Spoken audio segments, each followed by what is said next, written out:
Hey everyone, and welcome back to the latest episode of the Command Your Brand podcast, the show where we interview visionary founders, influencers, and people that are doing really awesome things out there.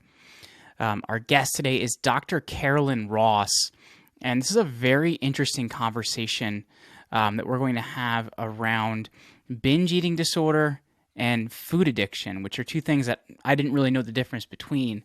So we're going to talk about that, learn a lot about the difference between those two things, and a lot of why those things are happening for people, which is very interesting because I don't think we're often getting to the root cause. We're just treating what we see.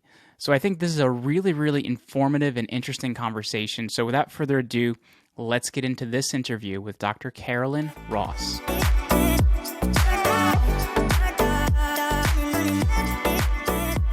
Hey everyone, Jeremy here again, and we're back on another awesome episode of the Command Your Brand podcast, and we have Dr. Carolyn Ross with us today, and she is a board-certified preventive medicine and addiction doctor, and she's really going to talk a lot about what's going on with eating and how we can really heal a lot of the trauma that goes with it. So Dr. Ross, thank you so much for hanging out with me today. Thanks, Jeremy. I'm happy to be with you. I wanted to know first and foremost, it's a very unique and specialized area that you're in. How did this area of medicine even start to interest you? I think like most people, my family was the start of it. I have unfortunately, a lot of addictions and a lot of trauma in my own family. So when I went into medicine and started seeing the same in my patients, it was kind of like a light bulb moment that, diseases don't just happen, they have an underlying root cause. And that's how I got into it. And you've dealt specifically in a lot of your work with food addiction and eating disorders. So I guess let's start there, just so people understand those two terms. Food addiction, which sometimes is called FA, and binge eating disorder, which is sometimes called BED. Right. Tell us a little bit about what those two things are, and then we'll kind of get into the differences of them. Sure.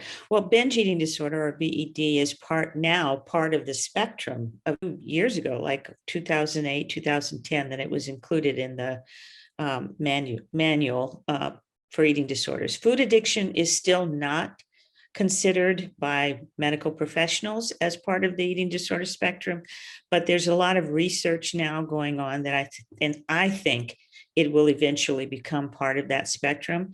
And when we talk about differences, a lot of people focus on the weight issue, like maybe thinking that people with binge eating disorder will be living in larger bodies, whereas people with anorexia are, thinner.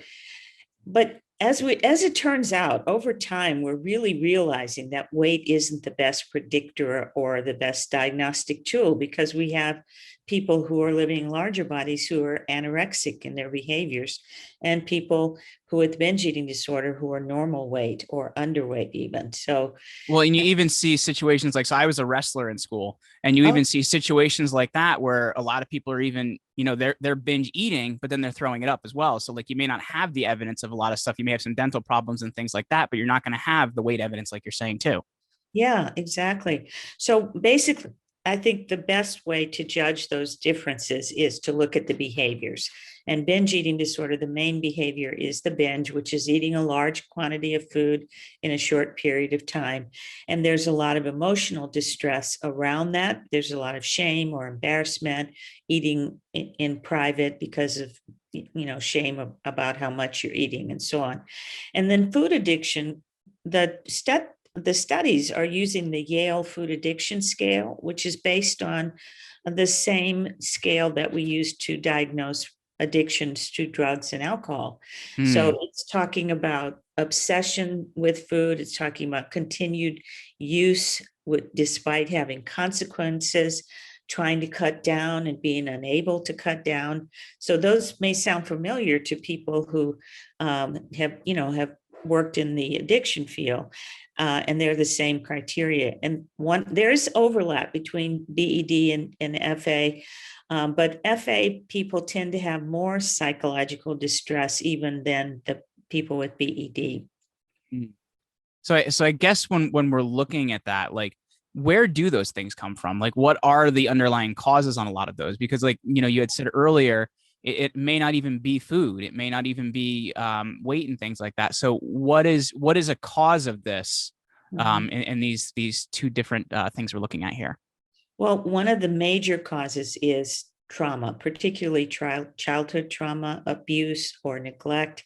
I'm sure you've heard of the Adverse Childhood Experiences Study, which has shown that people with trauma tend to have a higher incidence for things like substance use disorders and also for eating issues. So I think when I look at the patients that I work with, I would say the vast majority of them have some childhood adversity. Now, when we use the word trauma, a lot of people think of the most catastrophic forms of trauma, like, sexual abuse or being in domestic violence situations and so on. But Sure. trauma can also be things like neglect, just not having your needs met as a child, whether those be physical needs for food and nourishment, for taking care of children, or um, it can be something that was said to you that just triggered something inside of you. And then Well, I we think also, even divorce can be a big factor, right? Because that's very stressful for kids. It's a huge life change. Maybe parents aren't getting along after the fact. So even that can be another, I think, huge trigger, correct?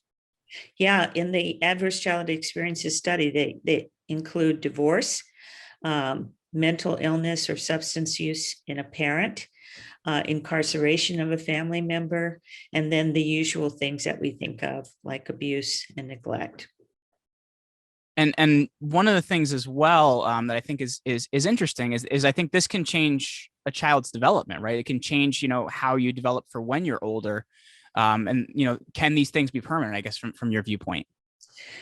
Well, this is very interesting to me anyway, because what we're seeing is that while trauma can't change your DNA, it can change the expression of your genes so that, say, a gene for substance use disorders will be turned on by a traumatic experience, or a gene for, a heart disease could be turned on by trauma.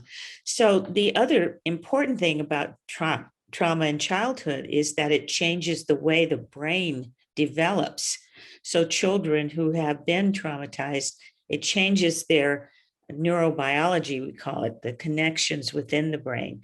And that explains some of the higher incidence of depression, anxiety, attention deficit, hyperactivity disorder, and so on. It changes also how kids and then adults manage stress.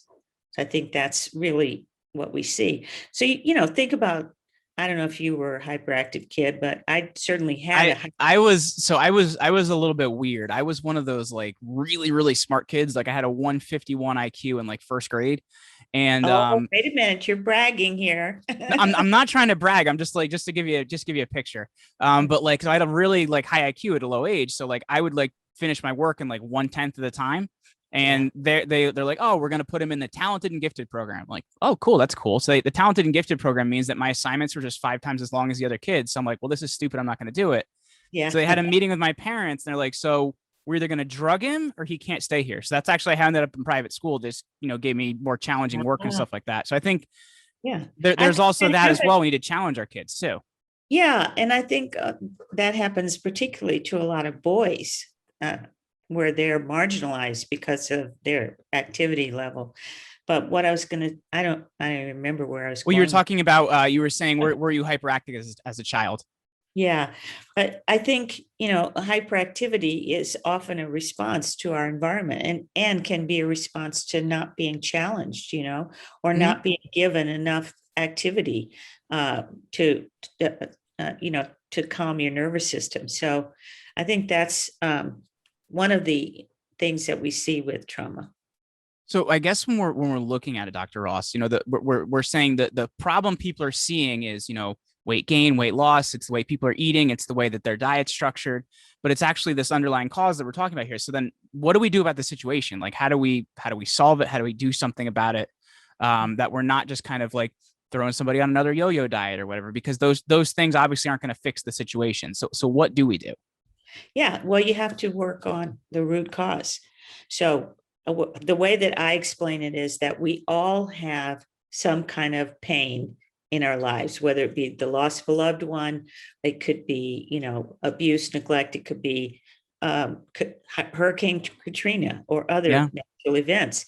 So you have that pain, and as humans, we naturally want to not feel pain, right? Hmm. So we do all of these other things to hide from the pain, whether it be using drugs, using alcohol, overeating, being in denial, being judgmental, et cetera, et cetera. So we have to really get through that cloud of strategies that our psyche uses to avoid the pain and actually heal the pain. So that's where therapy can come in. That's where even things like trauma-informed yoga can help. There are different supplements that help to heal the brain. So there's all sorts of ways. And a lot of people are afraid to go there because they're afraid they're going to have to like relive their painful experiences. And it's not about that. It's really about recognizing what happened to you and how it affected you. And now what can you do differently to deal with the pain rather than using food or other substances. I'm curious your viewpoint on this, Dr. Ross. I had and I'm not sure if you've heard of him, but I had Dr. Mark Gordon on the show not long ago, and he was talking about a lot of like traumatic brain injuries and a lot of these things we're seeing, and a lot of it is brain injury that can be healed with supplementation and kind of eating the right way as well.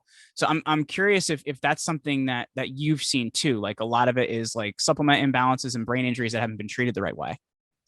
Well, I'm not a specialist in brain injury, so I don't want to go off the grid with that. Sure. But I do know that there are supplements that help the brain to heal, whether it be from trauma that's emotional trauma. I'm assuming it probably is the same from physical trauma. I don't think it's the only answer, and I don't think it can work by itself. Hmm. In integrative medicine, which I was trained in through Dr. Andrew Weil's fellowship, we work on healing body, mind, and soul. So when you have someone with trauma, for example, that's why I mentioned the trauma-informed yoga. Hmm. Any kind of, from what we see from research on stroke victims who have brains that have been damaged, is that repetitive movement helps to heal the brain. So that's one. Supplements could be. So I've really enjoyed this conversation today, Dr. Ross, and I know like you have a really awesome TED talk that I think our listeners should definitely check out. But in addition to that, I know you've written quite a lot. You're doing quite a bit. Where can they find out more about you, and get connected with you? Yeah, my website is just my name, as you can see in the little box here, Carolyn Ross, MD.com. Did you lose me? No, Okay, thank. because I saw it said unstable. So CarolynRossMD.com is the best way to connect with me. My TED Talk is on that website as well, and my contact info. Very cool. Well, Dr. Carolyn Ross, thank you so much for hanging out with me today. Thank you, Jeremy. I appreciate it.